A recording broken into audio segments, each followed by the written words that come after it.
Tunaendelea na mafunzo yetu. Video ya pili, leo tutajifunza namna ya kumsajili mwanachama kwenye application ya Inuka.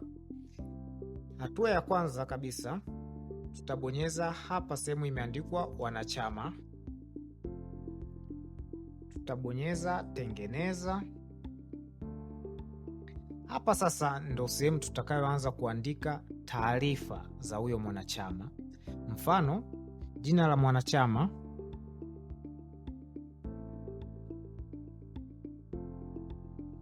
Joan Alex.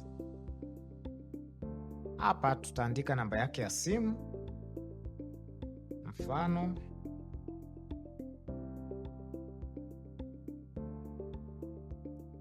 hapa namba ya mwanachama, maana kila mwanachama anakuwa na namba yake. Kwa hiyo hapa tutaandika namba ya mwanachama. Hapa mtaa anaopatikana, mfano tutasema anapatikana mtaa wa Nyegezi. Hapa tutaandika mji anaopatikana, hizo ni mkoa au ni jiji. Hapa sisi tutasema anapatikana mji ama jiji la Mwanza. Hapa sasa tutaandika nchi anayopatikana, na ukiscroll hapa utaziona nchi zote. Kwa hiyo sisi tutaangalia Tanzania inapatikana wapi.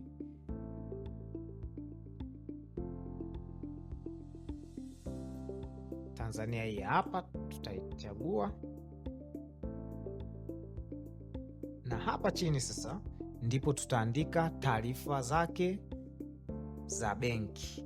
Kwa nini tunaandika taarifa zake za benki? Tunaandika taarifa zake za benki maana miamala yote inayomuhusu itakuwa inapita kupitia njia hii ya benki kwa ajili ya usalama zaidi. Kwa hiyo kama akiomba mkopo wake ukishaidhinishwa, huo mkopo utatumwa kwenye namba yake ya benki.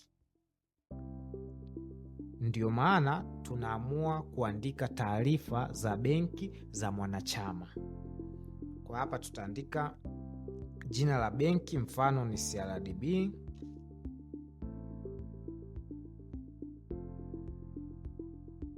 Hapa tutaandika namba ya akaunti.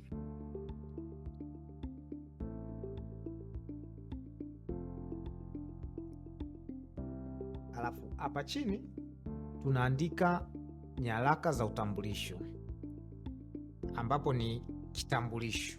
Je, ana kitambulisho cha aina gani? Tutaandika NIDA. Hapa tutaandika namba ya hicho kitambulisho chake.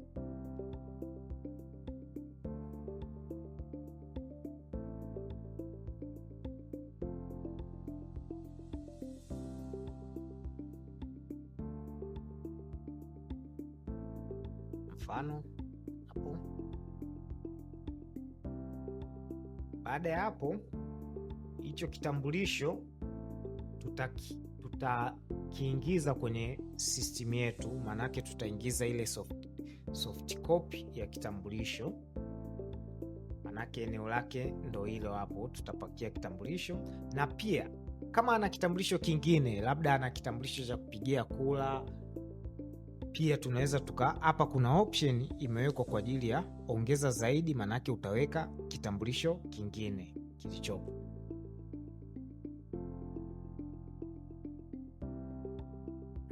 Okay. Hapa kama huyu mwanachama tutaweka passport size yake, picha yake. Manake kama picha yake ipo, manake hapa ni unapewa fursa ya wewe kuweka kitambulisho chake.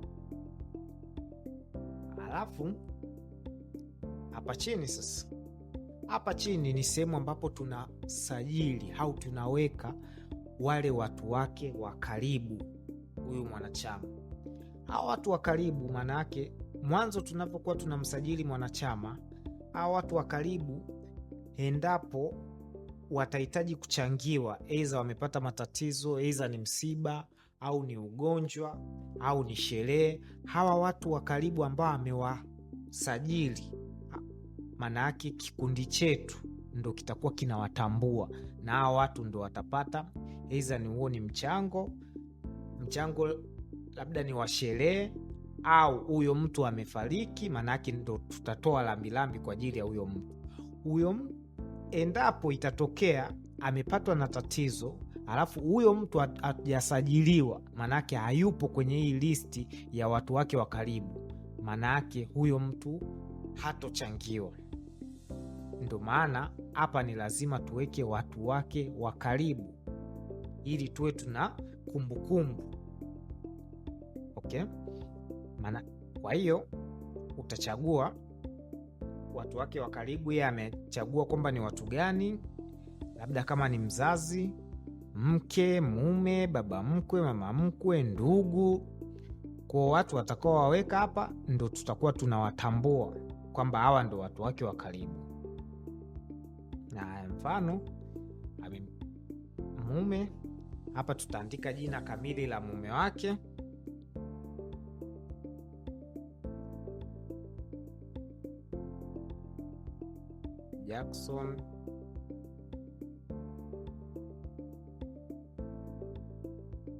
Jackson Dennis. Kama kuna mwingine tutabonyeza hapo. Je, ni mtu gani wa karibu? Labda mtoto, tutaandika jina la huyo mtoto, maybe Daniel Jackson. Kwa hiyo hao ndo watu wake wa karibu. Baada ya hapo tutahifadhi. Ukishamaliza kuandika watu wake wote wa karibu, tutahifadhi. Hapo utasave. Kwa hiyo kitakachofuata tutamchagulia kikundi. Je, huyu Joan Alex anaingia kwenye kikundi gani? Tunamsajili kwenye kikundi gani?